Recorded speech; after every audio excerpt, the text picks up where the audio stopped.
stop right there. I know what you're thinking. You're about to skip ahead because you want to get to the video. Don't do that. Let's slow it down today. Let's take it easy. This isn't TikTok. We have time. April 30th, 2026. Put that date on your calendar, 5 p.m., Santa Monica Pier. I will be there, and everyone else that I can get to come will also be there. So if you love traveling on Route 66, or you love the idea of traveling on Route 66, join us. We're all going to converge on the Santa Monica Pier, April 30th, 2026 at 5 p.m. You can start whenever and wherever you want. I hope you'll start in Chicago. That's where I'll be starting. And then you can do all of Route 66. But if you can't do all of it, that's fine. If you live in LA and you just want to show up on that day, that's fine. April 30th, 2026, 5 p.m. I will be there. Okay, let's get on to the video. If you think that idyllic small town America does not exist anymore, you're just not looking hard enough. America's still out here. You just gotta go look for her. Beautiful old brick buildings. Windy City Wieners.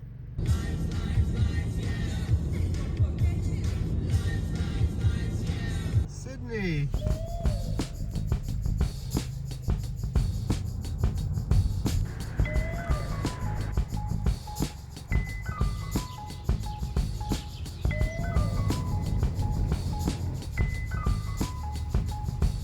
Now day 2 of our journey. We're at the cozy Drivein.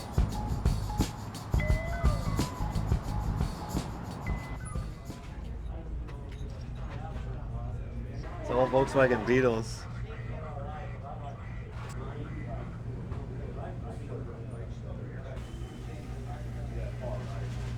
Old but weird stuff.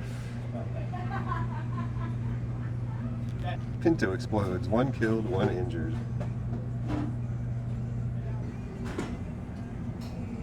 Bob Waldmeyer.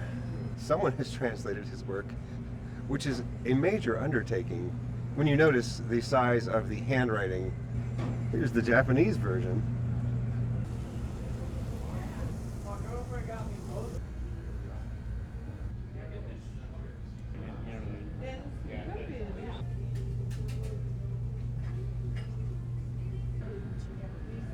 Electric parking brake. The parking brake is supposed to be not just a parking brake, also an emergency brake. Can it be used to stop the vehicle in an emergency? That's the question. I'm gonna try it out. It's a rental, right? The other thing is it's supposed to be you can modulate it so you can control how quickly you want to stop, but we can't do that. We're just gonna drive. I'm gonna see if it stops us. Okay, here we go. We got an emergency. Parking brake on. All right, what are you doing? Parking brake on. Parking brake on. Oh, if you hold it, okay.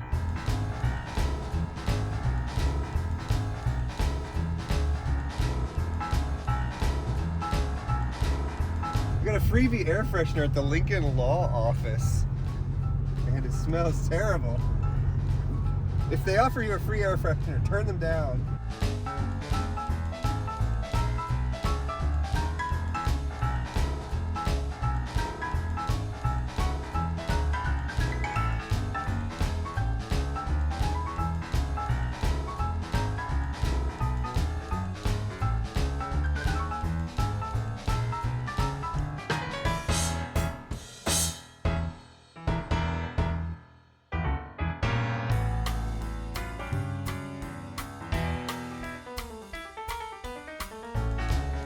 Mount Olive, Illinois.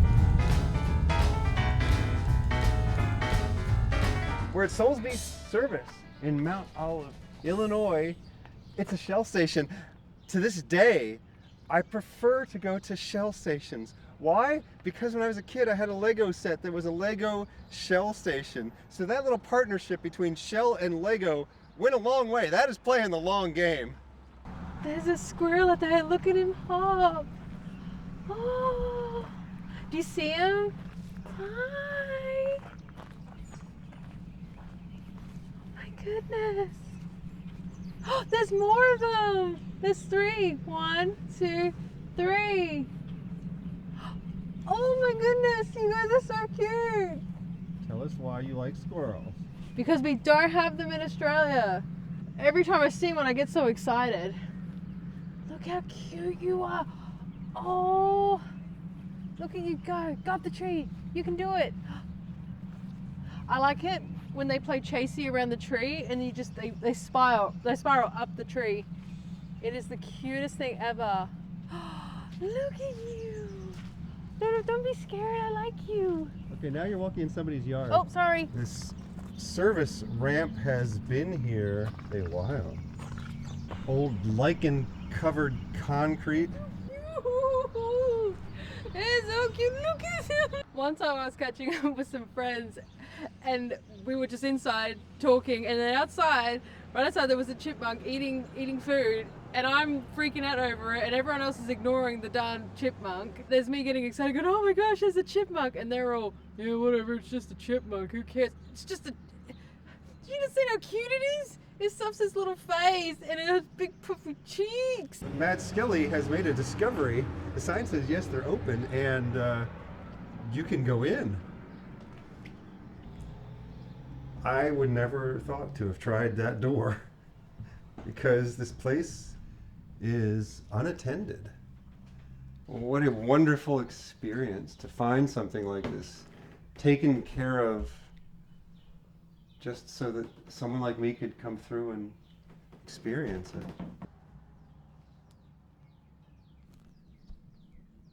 It smells in here. Yeah. It smells like the past in here. Why does it smell? Oh, it smells like a skeleton in here. Smells like someone's in the floorboards. I have a solution for that.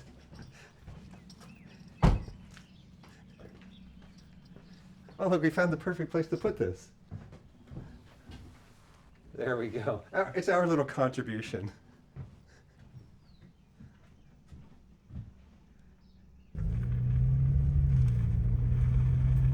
It's 5 buildings full of cars. We've stumbled upon country classic cars. We gotta see what they got here.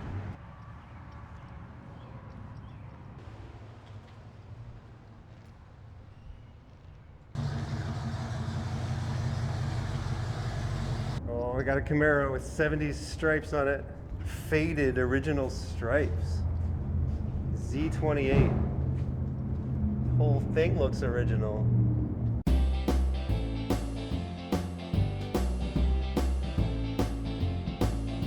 What have they done? Oh no. They've shortened a Mustang. They've shortened a Mustang. And they've shortened a Mustang. Chevy El Camino. It's like an Australian ute. It's a car with a pickup truck back. It was kind of a thing that came and went. But in Australia, they had utes for decades. But the funny thing is, they did not get the Chevy El Camino in Australia. Oh, I like this one, red and black.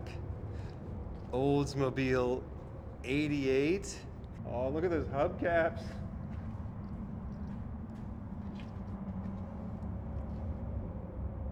Pontiac Grand Prix, two-tone blue and silver. Not something you see much of anymore.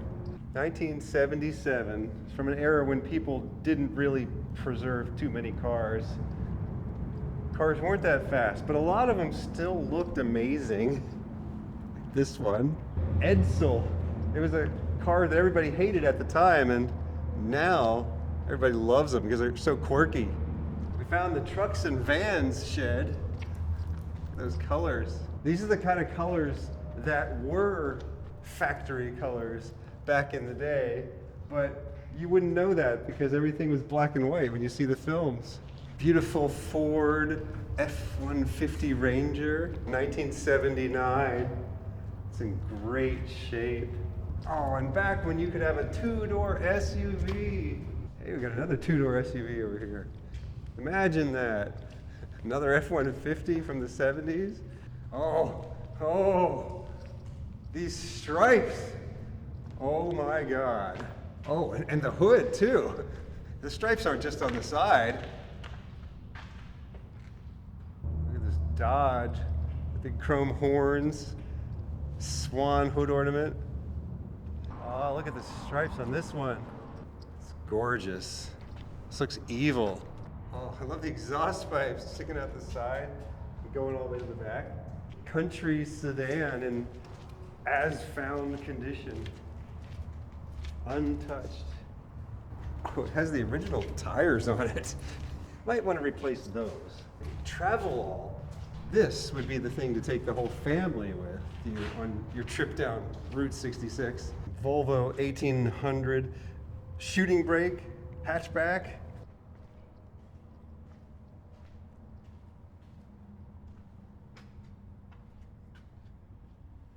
We've got another American Ute. It is the Ford Ranchero. This one's been a bit modified. Dodge Lancer, Chrysler Windsor, Mercury Montclair, Plymouth Cranbrook, Trans Am. Pontiac Fiero 1984 pace car. The Fiero is such a sad story. It really became a great car in the later years. It was eventually an engineering success, but by that time it kind of had a bad reputation and people weren't so much into these small sports cars anymore. Now I say that people were getting less interested in small sports cars at the time that the Fiero was coming to an end, but that's also the time the Mazda Miata showed up, and people loved these, but they were kind of the exception. It was, if you wanted a small sports car, you had to get a Miata for a while. There just weren't any other choices, and when people tried to introduce another choice to the market, people weren't interested. They would say, just get a Miata instead. Oh geez, it's the Maserati Chrysler LeBaron. Chrysler TC by Maserati convertible. It really is a collaboration between Chrysler and Maserati. I don't know what got into Maserati. You should not have done this. I hope they gave you a lot of money to do this. What am I looking at? Tri-Magnum. Look at the wheels. Look at the stripes. How do you even sit in it? Oh my goodness. Okay, the steering wheel really goes in your crotch, and then your feet go over onto the pedals. It's a kit car introduced in 1981, powered by the drivetrain of a 1981 Honda Goldwing. This should really be driven in a science fiction movie.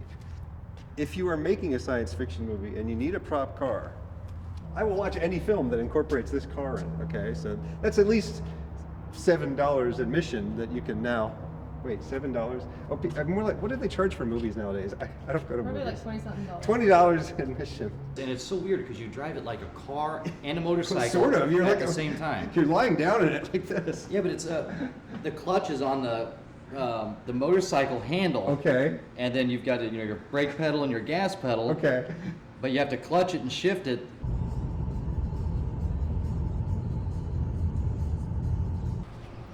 We're in Hamel, Illinois at a place called Weezys. I love these old signs where you can just slip in whatever words and letters you want to. This one was a bit amusing though. Spaghetti! It's like the easiest thing to make on your own. I'm gonna go out to Weezys for some spaghetti.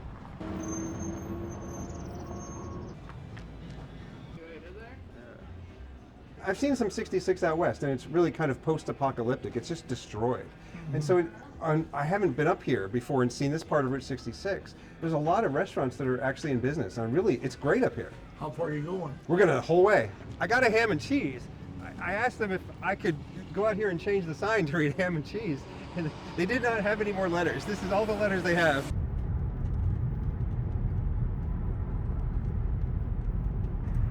Missouri welcomes you.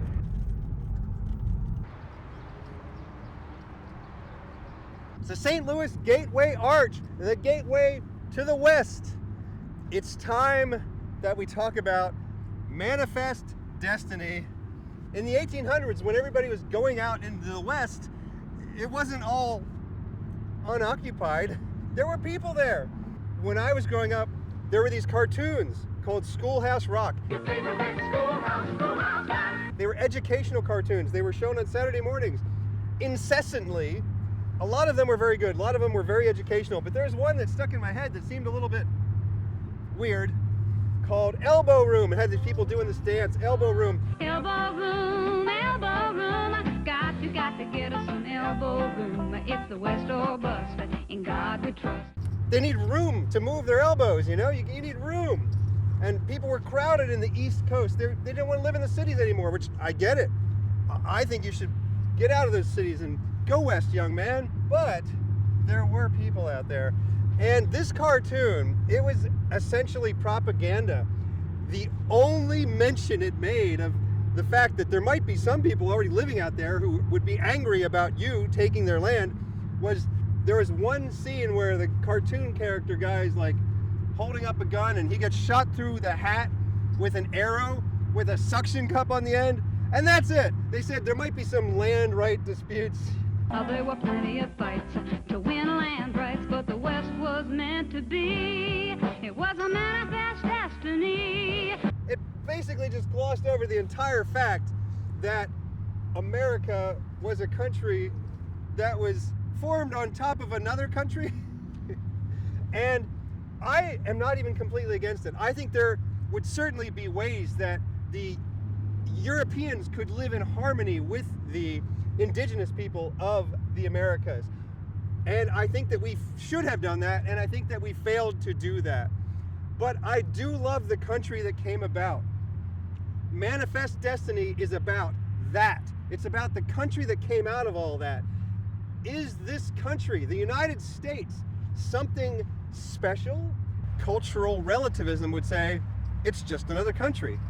Barack Obama said, I believe in American exceptionalism, just as a German believes in German exceptionalism, and someone from China believes in China exceptionalism. I believe in American exceptionalism, just as I suspect that the Brits believe in British exceptionalism and the Greeks believe in Greek exceptionalism. But doesn't that mean that you don't believe in American exceptionalism? You just believe, you think that your country's special, just like anyone thinks that, but is it true? Well, I believe there are genuinely some things about the USA that make it special. Some call the United States a democracy, some call it a republic. Doesn't matter. Democracy is ruled by the people, republic is rule of laws, but both of those forms of government were pretty uncommon back then. And so it was a new experiment in a new way of governing a country. And a huge part of that was the free market. If you had to walk or ride a horse from St. Louis to the Pacific, it would take you 3 to 4 months. Once they completed the railroad in 1869, it took you 3 days. Now you can fly across it in one day. The railroads spread across from east to west, and soon the rest was opened up for good. Now we jet from east to west, goodbye New York, LOLA. The fact is, most places were ruled by kings and dictators, and the only way you could ever get ahead in this world was if you knew the right people and they let you work for the government, or they gave you favors from the government. In the USA, for the first time, it became possible for anybody with a good enough idea and a good enough work ethic to actually change their class. Class used to be something you couldn't change. In many parts of the world today, it still is something you can't change. In the USA, for the first time, it was no longer about who you knew or who your parents were. It was about what ideas were in your head.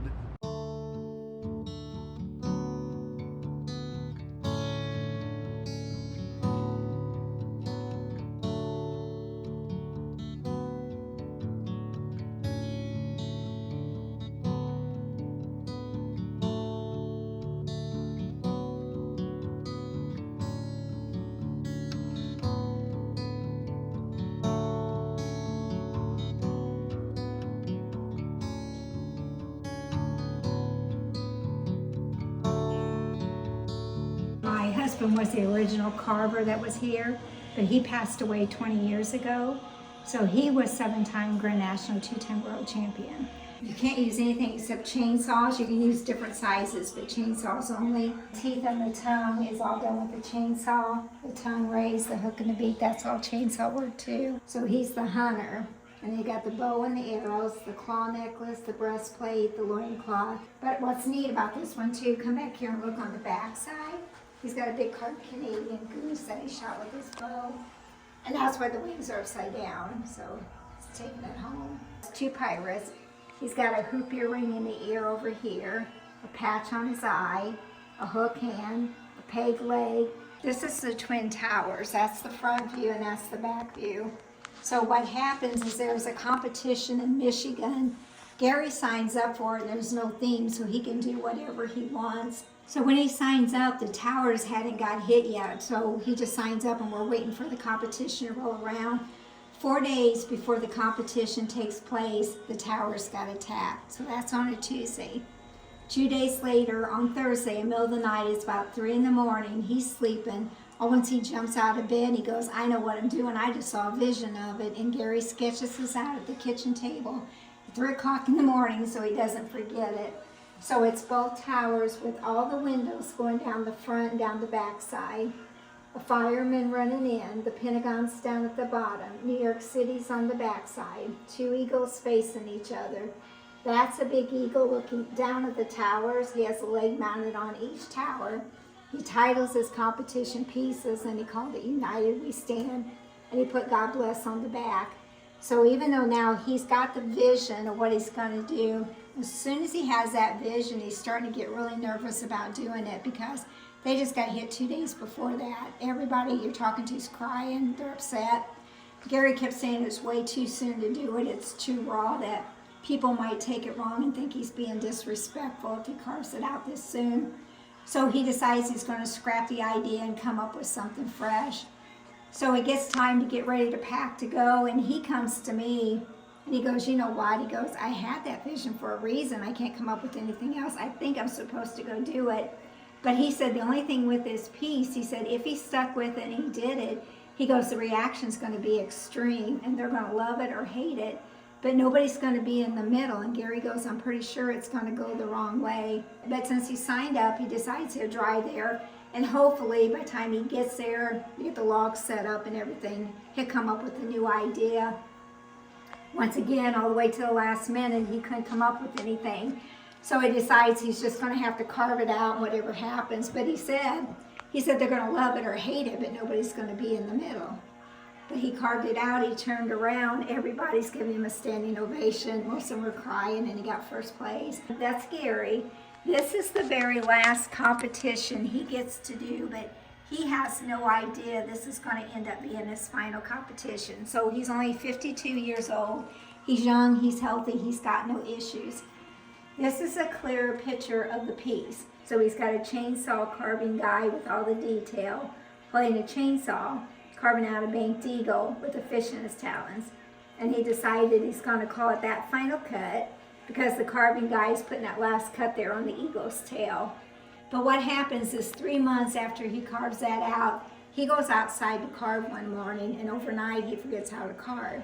So instead of carving it with the chainsaw, he's just jabbing at it with the tip of the saw. He's crying, he's in a panic. He kept saying he can see it up here, but he don't know how to get it to come out. And he's working on a big double eagle, like the eagle family when you walked in the door, that big one, that's one of his pieces. He messed the legs up on the top eagle and it come crashing down on the ground.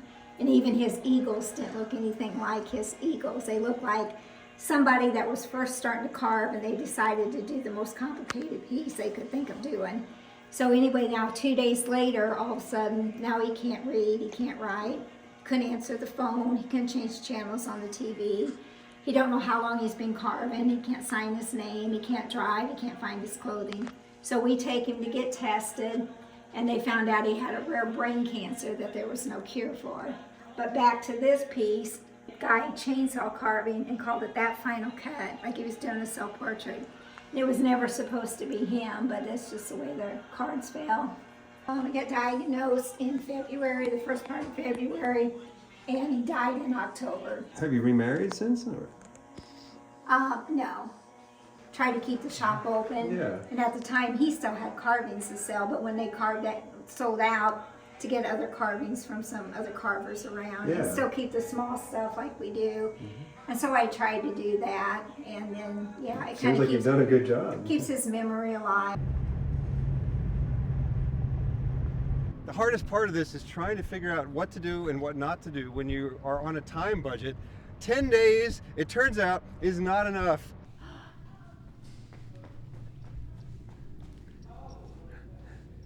My camera operator's name is Mad Skelly, and when she found out that there was an oil company called Skelly Oil Company, she was delighted. And in case you didn't know, there was also a Firebird's Gasolines. One moment. Do I have any messages? Yes. Mr. Chum Dumpster called. He says he forgives you for killing his dad, so he's turning around and going home. I have a gift for you guys. This is a book that I wrote, and it's about a trip down Route 66 after the end of the world, after the apocalypse. So you can give that to somebody, or you can rent it out, or whatever you want. Oh, how fun! Or you can take it home and read it.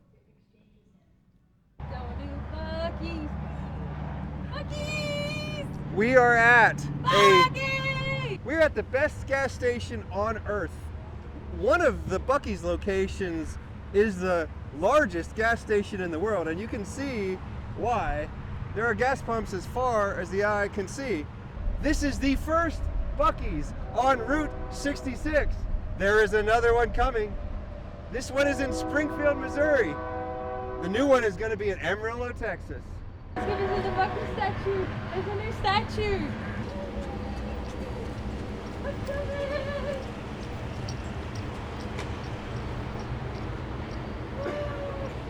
It's so beautiful. Bucky's is more than just a gas station. It's a curated experience. It's the cleanest restrooms you've ever seen. It's a shopping mall. Almost everything has Bucky's face on it. Because of Bucky's focus on customer happiness, brand loyalty is unparalleled. People write songs about Bucky's.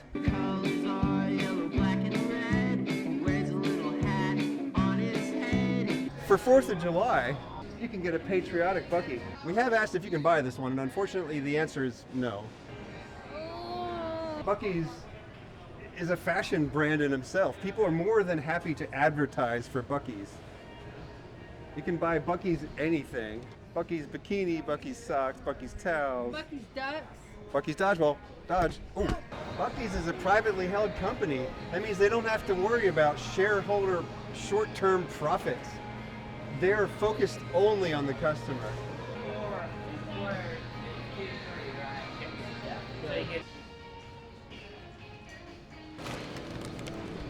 If you try these potato chips, they will ruin all other potato chips for you for all of time.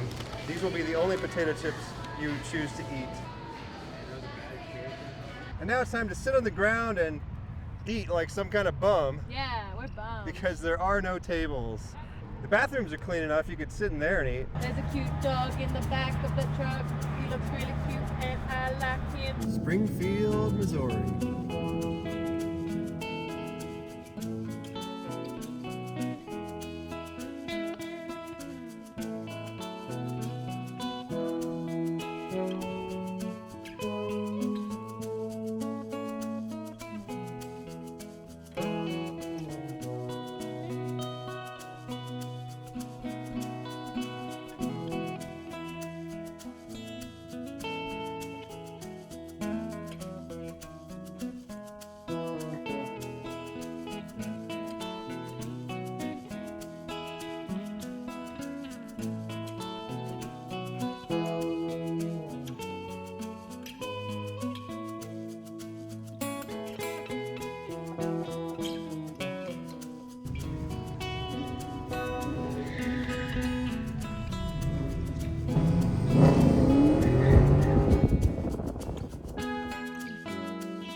Remember to put on your calendar, April 30th, 2026, 5 p.m., Santa Monica Pier.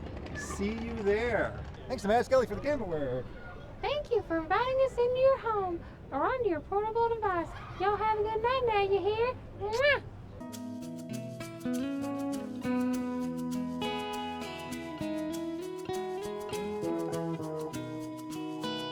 You're not a real beaver. I am a real beaver. You're made of foam. You're made of